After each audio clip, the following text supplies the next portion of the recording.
ኦነግ የሽግግር መንግስት ምስረታ ምክር ሀሳብ እንደማይቀበለው የፓርቲው ምክትል ሊቀመንበር ቀጀላ መርዳሳ ገለጹ።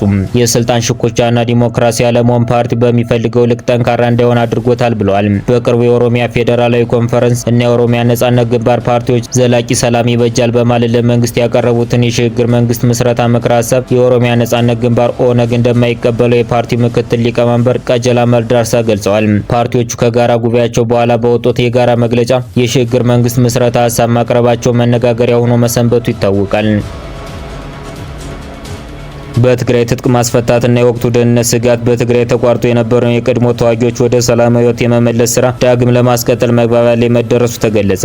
የትግራይ ኃይሎች አዛዥ ጄኔራል ታደሰ ወረደ ሂደቱ ተቋርጦ የነበረው በነበር ሊፈታ የሚጠበቅበት ትጥቅ መጠን አለመግባባት ነው ብለዋል።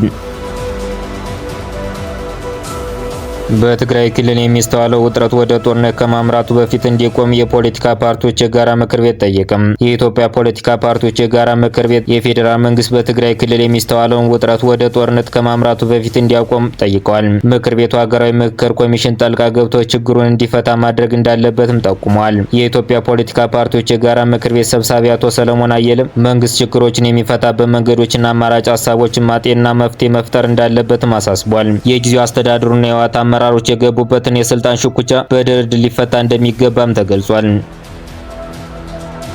አንዳንድ ባንኮች እስከ 23% የሚደርስ ወለድ እያስቀመጡ ነው።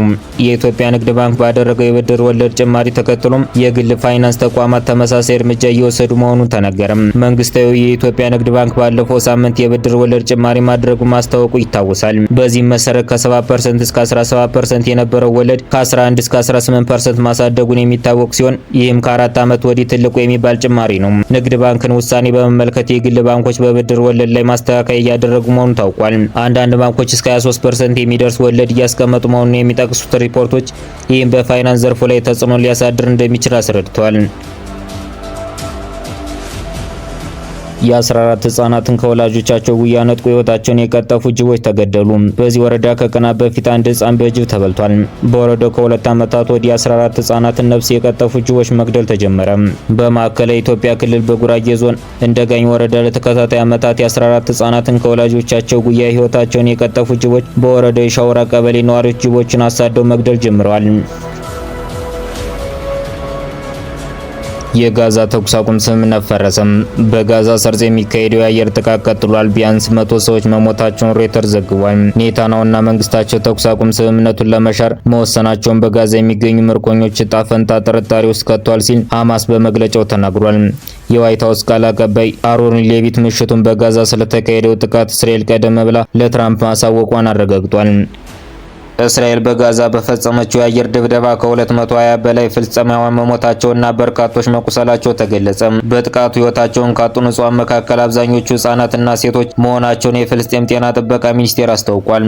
እስራኤልና ሐማስ ጊዜያዊ የተኩስ አቁም ስምምነት ከተደረሰበት ከፈረንጆቹ ጥር 19 ወዲህ ትልቅ ነው የተባለ የአየር ድብደባ በጋዛ ተፈጽሟል ነው የተባለው። በዚህም የሟቾች ቁጥር በአስደንጋጭ ሁኔታ እየጨመረ እንደሚገኝ ከአካባቢ የወጡ ያሉ መረጃዎች ያመለክታሉ። ጥቃቱን ተከትሎ ሐማስ ዓለም አቀፉ ማህበረሰብ በእስራኤል ላይ ተቃውሞ እንዲያሰማ ጥሪ አቅርቧል። በዓለም ዙሪያ ያሉ ሰዎች በጋዛ ሰርጥ ህዝባችን የማጥፋት ጦርነት እንደገና በመቃወም ድምጻቸውን እንዲያሰሙና ሐማስ የጠየቀው የመጀመሪያ ዙር የተኩስ አቁም ሂደት መጋቢት 1 መጠናቀቁን ተከትሎ ሁለቱ የጦር ተፋላሚ ወገኖች ለተጨማሪ ቀናት የተኩስ አቁም እንዲያደርጉ በተደራዳሪዎች እየተደረገ ያለው ጥረት እስካሁን ድረስ ፍሬ እንዳላፈራ ቢቢሲ ዘግቧል።